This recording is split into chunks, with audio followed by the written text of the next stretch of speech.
हमारे भाग्य विधाता, हमारे जीवन के उद्धार के आधार गुरुदेव सन्मति सागर आचार्य देव एक उदाहरण हमेशा देते थे। एक परिवार में विवाह हुआ, कळा लागले ना सगळ्यांना?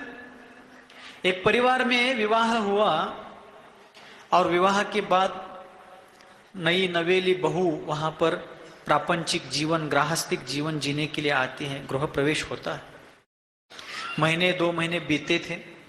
विवाह के 2 महीने बाद कोई ना कोई आते जाते थे, तो घर में आप लोग मेहमानों के स्वागत के लिए जो चाय वगैरह देते हैं आप लोग, उसके लिए कोई सामान्य व्यक्ति आए तो सामान्य कप, विशेष वीआईपी लोग आए तो वीआईपी कप का सेट ला करके रखते हैं। तो वहां पर उन्होंने वीआईपी गेस्ट वगैरह आते हैं तो उनके लिए कप वगैरह जो थे चाय पीने के ला करके रखे थे। और कप लाने के लिए वो बहू को सास ऑर्डर देती है कि जाओ बहू, अच्छे खासे मेहमान आए हैं, वीआईपी गेस्ट आए हैं, और वहां ऊपर के कमरे में अलमारी में जो वीआईपी गेस्ट के लिए कप का सेट ला करके रखा है लेकर के आओ। बहू गई। वो कप का सेट लाते समय दुर्दैव से, दुर्भाग्य से लाइट चली गई और सीढ़ियां उतरते समय पैर फिसल गया, पायरिया उतरताना पाय घसरला और बहू भी गिर गई और कप भी गिरने के कारण टूट गए। सास ने देख लिया। सास कहने लगी, दिखता नहीं तुम्हें, अंधी हो क्या, आंखें फूट गई है? ऐसे बहुत दुर्वचन बोले, कटु वचन बोले। मेरे बेटे ने कितना मेहनत करके सब लाया था, सारा तुमने फोड़ दिया, सब नरक में चले गए। कप कहां चले गए? कितना द्वेष है देखो। सारे कप नरक में गए, मेरे बेटे ने इतनी मेहनत करके पसीना बहा करके सब कमा करके नए नए लाए थे, तुमने फोड़ दिया, ये सब नरक में चले गए। बहू बेचारी नई थी, क्या बोलते हैं, चुप रह गई। महीने भर में दीपावली आती है और वो बहू दीपावली मनाने के लिए अपने मायके चली जाती है, माहेर लगेली हो सुन। और उसी दरमियान उस घर की बेटी आती है, लाड़की लेख, आत्ता कसली लेख आहे काय ती, लाडकी बहीण। और वो लाडली बेटी, उस घर की जो बेटी थी जिसको विवाह करके दूसरे घर में दिया था, वो दीपावली के लिए अपने मायके में आती है।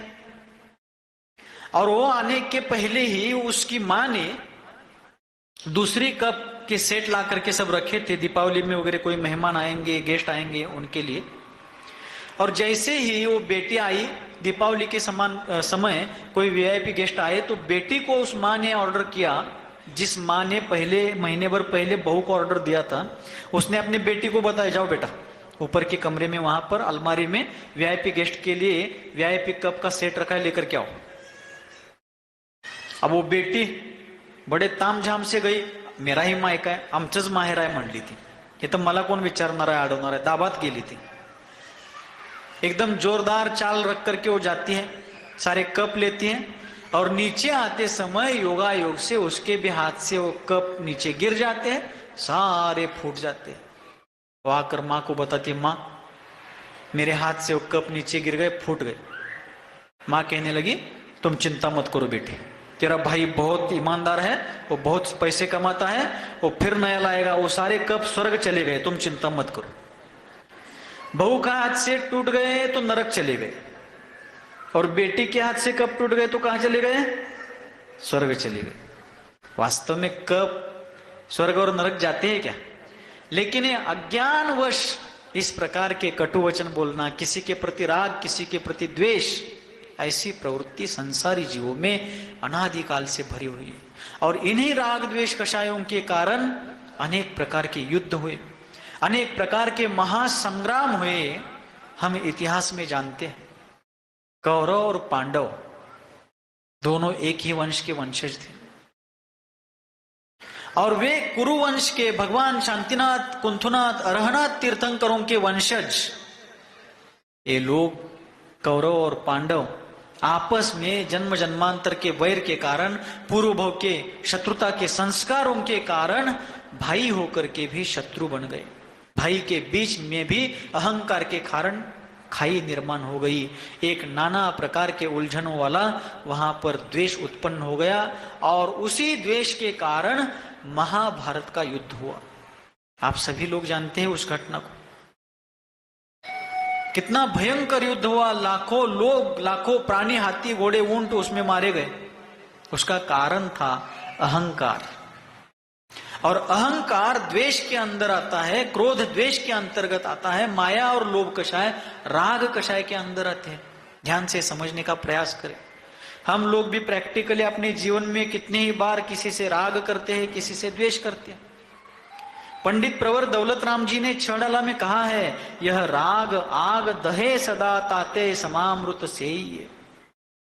यह राग, राग का मतलब कल बताया था प्रवचन में, वहां रास्ते में जहां प्रवचन हुआ था। राग का मतलब ममत्व भाव, आकर्षण, एकमेक के प्रति अनुराग भाव, ये होता है राग। और उस राग को आग की उपमा दी है। वास्तव में आचार्यों ने कहा है द्वेष से भी खतरनाक राग है।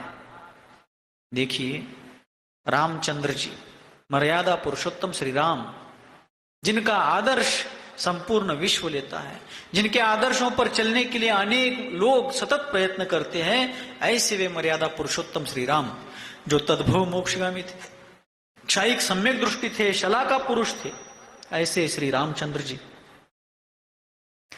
जब उन्होंने, अब वो सारा प्रसंग बताने का समय नहीं है, जब रामचंद्र जी ने लोकापवाद के वश सीता जी को गर्भवती अवस्था में वनवास में छोड़ने का आदेश उनके सेनापति कृतांत वक्र को दे दिया।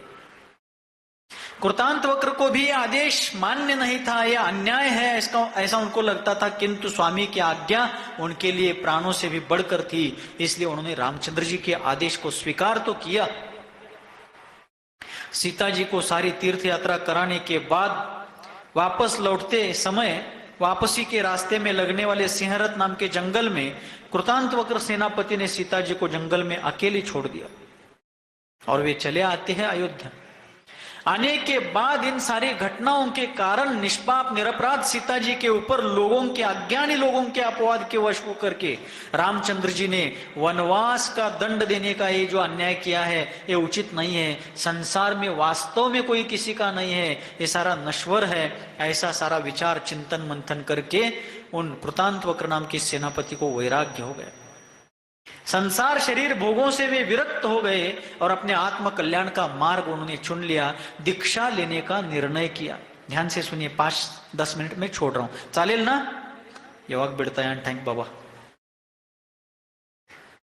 और कृतांत वक्र सेनापति ने निर्णय कर लिया कि मुझे इस संसार से, गृह जंजाल से मुक्त होना है और अपने आत्म विशुद्धि की साधना करके शुद्धात्म दशा को प्रगटाना है। ऐसा निर्णय करके वैराग्य से ओतप्रोत हुए कृतांत वक्र सेनापति घर परिवार में सबको बताते, स्वामी से अर्थात रामचंद्र जी से अनुमति अनुमोदना लेने के लिए उनके पास जाते हैं और बताते हैं कि स्वामिन, हे रामचंद्र जी, आज तक आपने मुझ पर बहुत विश्वास किया, मैंने भी आपके साथ रह करके अपने जीवन को धन्य माना, बरसों तक आपकी संगति में रह करके मुझे अपने जीवन की कृतार्थता का अनुभव करने का अवसर मिला, लेकिन सीता जी को जंगल में छोड़ने की उस घटना ने संसार की नश्वरता को मुझे दिखा दिया है। इसलिए इन सारे नाते रिश्तों की स्वार्थवर्तिता देख करके मैंने अपने अंतःकरण में एक निर्णय किया है कि इस गृह जंजाल को छोड़ करके मुझे अध्यात्म की साधना करनी है। रत्नत्रय स्वरूप भगवती जैनेश्वरी दीक्षा ग्रहण करके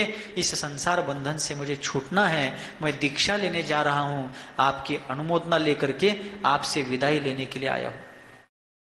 ध्यान से समझना है। जब कृतांत वक्र सेनापति अपनी बात रामचंद्र जी को बताते हैं, वे तो वैराग्य से युक्त थे, लेकिन रामचंद्र जी जो उसी भव से मुक्तिगामी होने वाले थे, क्षयिक सम्यक दृष्टि थे, शला का पुरुष थे, महान नीतिमान थे, ऐसे रामचंद्र जी भी रागवश, मोहवश, प्रीति प्रेमवश होकर के कृतांत वक्र सेनापति को कहते हैं कि हे योद्धा, हे महारण धुरंधर, तुम दीक्षा लेने की क्यों सोच रहे हो? राम भी उसी जीवन में दीक्षा लेने वाले थे भविष्य में, लेकिन वे अभी दूसरे को रोक रहे हैं क्योंकि उनका प्रेम, उनका मोह उनको दीक्षा, कृतांत वक्र की दीक्षा लेने के निर्णय की अनुमोदना देने के लिए बाधित कर रहा था। और फिर राम कहते हैं कि सेनापति, आप दीक्षा मत लीजिए, दीक्षा लेना बहुत कठिन है। जो स्वयं दीक्षा लेने वाला है वो बता रहा है कि बहुत कठिन है। कर्म का उदय कैसा रहता है, राग द्वेष जीव को किस प्रकार छलते हैं, किस प्रकार दुख देते हैं। और रामचंद्र जी बता रहे हैं कि दीक्षा बहुत कठिन है। केशलोच करना, एक बार ही आहार करना, वो भी गृहस्थों के श्रावकों के घर जाकर के करना, और पैदल विहार करना, गर्मी बारिश ठंड आदि ये सारे परिसह सहन करना, लोगों के उपद्रव सहन करना, कभी कभी मान कभी कभी अपमान, ये सारी चीजें सहन करना बहुत कठिन है। तुम दीक्षा मत लो, मेरे साथ यहीं पर रहो, आनंद से जीवन जियो। देखो कितना वैचित्र्यपूर्ण है कि राम स्वयं उसी भव में दीक्षा लेकर के अष्टकर्म को नष्ट करके शाश्वत मोक्ष सुख को प्राप्त करने वाले थे। लेकिन सेनापति दीक्षा लेने के लिए जा रहे थे, उस समय राम के मोहनीय कर्म का ऐसा उदय था कि वे स्वयं सेनापति को रोक रहे। तो ये सारे जो राग द्वेष है, इन राग द्वेषों के कारण हमारा जीवन सतत आकुल व्याकुलता को प्राप्त होता है। इसलिए हम सभी लोग वीतराग भगवान को अपना आदर्श समझे।